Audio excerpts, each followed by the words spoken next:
Hello students, good evening.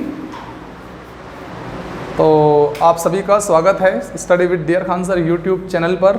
और आज हम बात करेंगे शब्द भेद के अगले पार्ट की, रचना के आधार पे या फिर बनावट के आधार पर शब्द। ठीक है ना, रचना या बनावट के आधार पर शब्द डाल दो उसमें। तो रचना या बनावट के आधार पर शब्द तीन प्रकार के होते हैं। ठीक है ना। अच्छा, जय हिंद, वंदे मातरम, सलाम, नमस्ते, सत श्री अकाल, आदाब, गुड इवनिंग। ठीक है, तो कमेंट बॉक्स में जय हिंद जरूर लिखिए आप लोग। और शुरुआत करते हैं रचना के आधार पर शब्द। ठीक है ना, रचना या बनावट के आधार पर। देखिए, हमारी जो हिंदी भाषा है एक ऐसी भाषा है जो रचनात्मक है। कैसी है?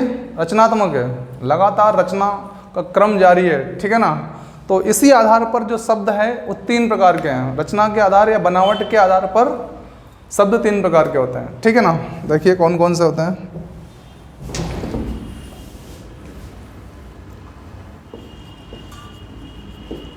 रचना या बनावट के आधार पर शब्द, आधार पर शब्द। नंबर एक, रूढ़ शब्द होते हैं। नंबर दो, यौगिक शब्द होते हैं। और नंबर तीन, योग रूढ़। ये तीन तरह के शब्द होते हैं। किस आधार पे? रचना के आधार पर।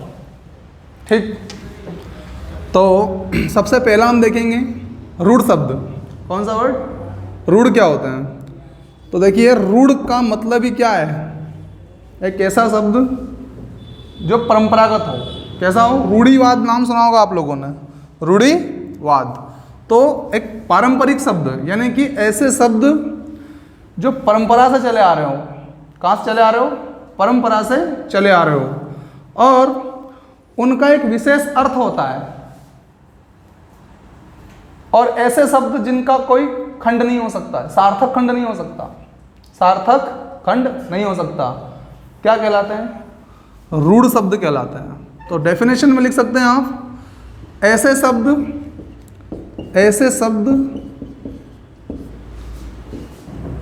जिनका कोई सार्थक खंड नहीं होता है, रूढ़ शब्द कहलाते हैं। सार्थक मतलब यदि उनको हम तोड़ेंगे तो उनके दोनों जो अलग अलग शब्द होंगे, दोनों अलग अलग वर्ड जो आएंगे हमारे पास में, उनका अपना कोई अर्थ नहीं होगा।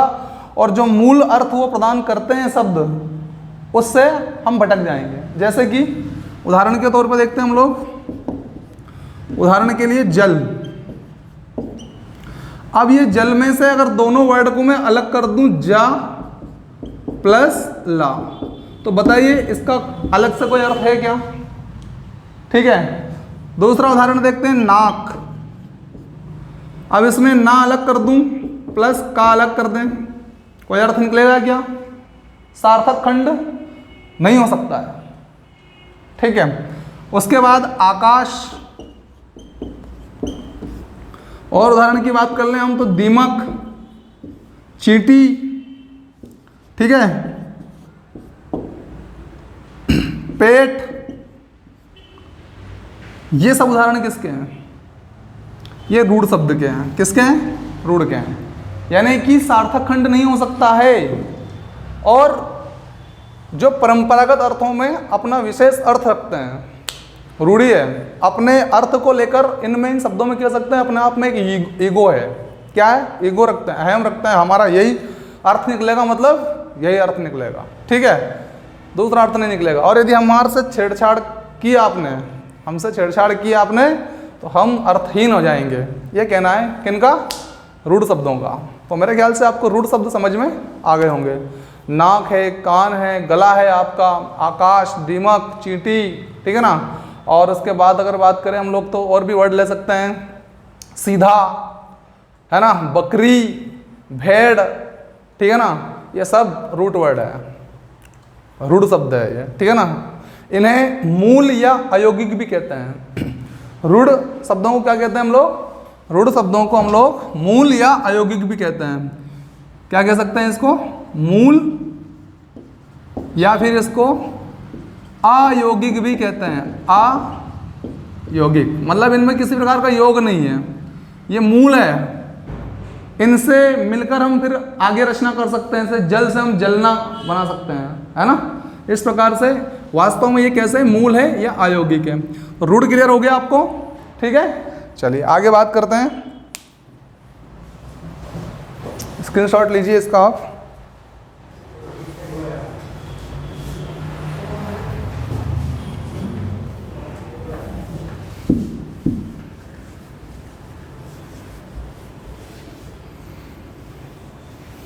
दूसरा हम पढ़ेंगे रचना के आधार पर ही यौगिक शब्द क्या होते हैं, ठीक है। तो देखिए यौगिक नाम से ही क्लियर है, योग से बने हुए हैं। किससे बने हुए हैं? योग से। यानी कि दो या दो से अधिक शब्द, या तो दो हो सकते हैं या दो से अधिक शब्द हो सकते हैं। तो दो या दो से अधिक सार्थक शब्द समूह से मिलकर जिस शब्द का निर्माण होता है उसे हम कहते हैं क्या? यौगिक शब्द। क्लियर हो गया आपको? दो या फिर दो से अधिक शब्द हो सकते हैं और आपस में जब वो मिलेंगे तो जो एक नए वर्ड का निर्माण करेंगे वो वर्ड कौन सा होगा? यौगिक होगा। नाम से ही क्लियर है, योग मतलब जोड़। अब जोड़ दो का भी हो सकता है और दो से अधिक का भी हो सकता है, ठीक है ना। दो या दो से अधिक शब्द आपस में मिलेंगे और सार्थक शब्द समूह जब आपस में मिलेगा, ध्यान रहे इनमें दोनों का अर्थ अलग, जब अलग करेंगे आप खंड करेंगे तो दोनों के अलग अलग अर्थ निकल जाएंगे। इधर वाले का भी, इधर वाले का भी, दाएं का भी, बाएं का भी, ठीक है। देखिए उदाहरण के तौर पर समझिए, पहले परिभाषा लिखना हो तो आप लिख सकते हैं। यौगिक शब्द दो या दो से अधिक सार्थक शब्द समूह, शब्द समूह से मिलकर या उनके योग से मिलकर यौगिक शब्द बनते हैं। यौगिक शब्द बनते हैं। उदाहरण के लिए देखिएगा, जैसे राजपुत्र, जैसे राजपुत्र। और क्या अगर बात, चलो इसको ही देख लेते हैं पहले तो। अब देखो भैया कैसे बनेगा? राजा का पुत्र,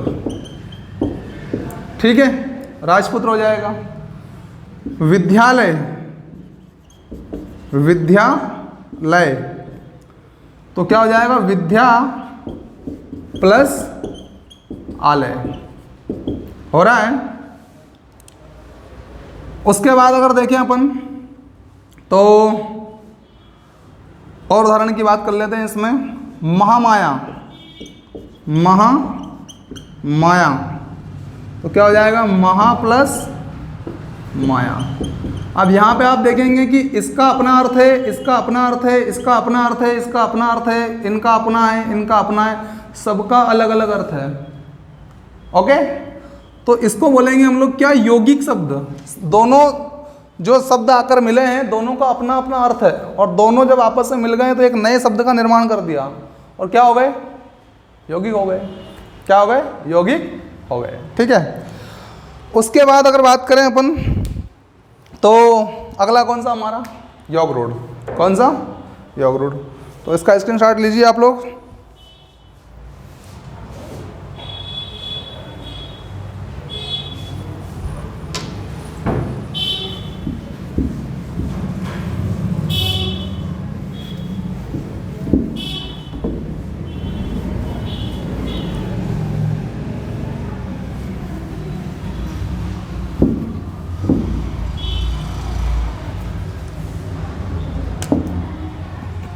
अगला है हमारे पास में योग रूढ़, ठीक है।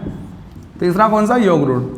देखो योग भी आया है और रूढ़ भी आया है शब्द। देखिए इससे पहले आपने फर्स्ट वर्ड कौन सा पढ़ा था, रूढ़ शब्द, दूसरा कौन सा पढ़ा, योग वाला यौगिक, और इन दोनों को मिलाकर बना दिया तीसरा योग रूढ़, ठीक है ना।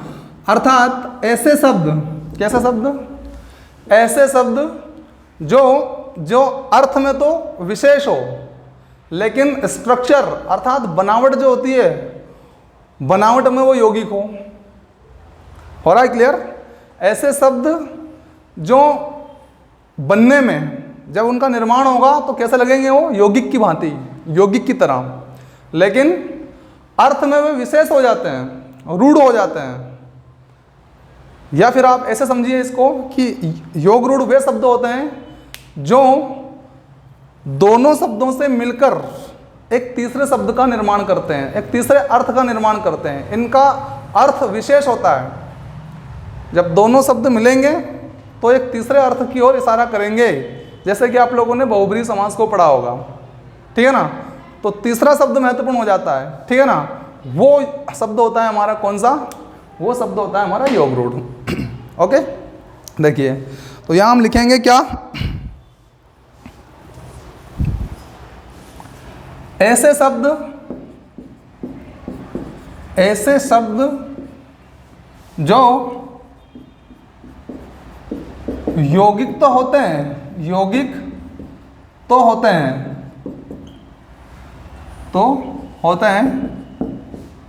पर या परंतु अर्थ में रूढ़ या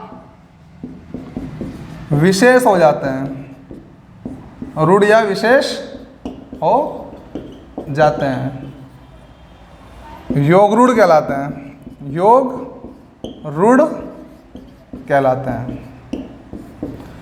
अर्थ में विशेष हो जाते हैं मतलब अर्थ विशेष है इनका, तीसरा अर्थ निकलेगा, जैसे कि दशानन,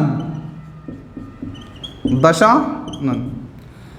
अब देखो यहां पर देखेंगे आप अपन तो दश प्लस आनंद, स्पेशल अर्थ है या नहीं है, किसको बोलते हैं हम लोग, दशानन, रावण को बोलते हैं। तो देखो दिखने में कैसा दिख रहा है, स्ट्रक्चर रचना के आधार पे आपको कैसा लग रहा है, ये यौगिक दो शब्दों से मिलकर बना है, दस और आनंद से, लेकिन अर्थ में कैसा हो रहा है, स्पेशल हो रहा है, विशेष हो रहा है, अर्थात क्या हो जाएगा, योग रूढ़, ठीक है ना। ओके, तो दश आनंद अर्थात किसके लिए इस्तेमाल होता है, स्पेशल व्यक्तित्व के लिए, रावण के लिए, ठीक है। दूसरा देखते हैं लंबोदर, लंबोदर, ठीक है। अब बताइए लंबा है उदर जिसका, उसको क्या बोलते हैं हम लोग, लंबोदर। तो जितने भी उदर अर्थात पेट, जितने लोगों का पेट लंबा होता है, क्या सबके लिए इस्तेमाल करते हैं क्या हम लोग लंबोदर शब्द, नहीं करते हैं सर, ठीक है। तो फिर किसके लिए करते हैं, गणेश जी के लिए करते हैं सर, ठीक है ना। तो यहाँ पर दिखने में अलग दिखेगा लेकिन अर्थ कुछ विशेष हो जाएगा, ठीक है ना। तो ये शब्द किसके लिए इस्तेमाल होता है, स्पेशली गणेश जी के लिए होता है, ठीक है ना। जैसे कि पंकज, पंकज, पंख में पैदा जो हुआ है, पंख में, पंख मतलब कीचड़, कीचड़ में जो पैदा हुआ है। अब कीचड़ में जो पैदा होता है बहुत सारी चीज़ें पैदा होती हैं, तो क्या सबके लिए पंकज इस्तेमाल होता है क्या, नहीं होता है। तो इसका मतलब ये होता है कि ये सिर्फ कमल के लिए इस्तेमाल किया गया है, किसके लिए, कमल के लिए इस्तेमाल किया गया है पंकज। ओके, इसके बाद और देखें अपन, जैसे कि चौपाया, क्या, चौपाया, या फिर आप ले सकते हैं चारपाई। अब चार पाए है जिसमें, उसको बोलते हैं अपन क्या, चारपाई। तो चार पाए बहुत सारी चीज़ों में हो सकते हैं, एक बेंच में हो सकते हैं चार पाए, तो उसको तो बोलते ही नहीं है। लेकिन स्पेशल चारपाई इस्तेमाल किसके लिए होता है, खाट के लिए, किसके लिए होता है, खाट के लिए, ठीक है ना। तो ऐसे शब्द जो दिखने में कैसे हो, यौगिक की भांति हो, लेकिन अर्थ में कैसे हो, रूढ़ की भांति हो, विशेष अर्थ लिए हो और किसी तीसरे शब्द की ओर इशारा कर रहे हो, ठीक है ना, वो क्या होते हैं, वो योग रूढ़ होते हैं। कौन से होते हैं, योग रूढ़ होते हैं, ठीक है। तो ये हो गया आपका, उम्मीद है आपको सेशन समझ में आया होगा। उदाहरण बहुत सारे हैं, आप प्रैक्टिस सेट लगाएंगे तो आपके उत्तर फटाफट चुटकियों में आ जाएंगे। ओके बाय, सी यू, शब्बा खैर, मिलते हैं नेक्स्ट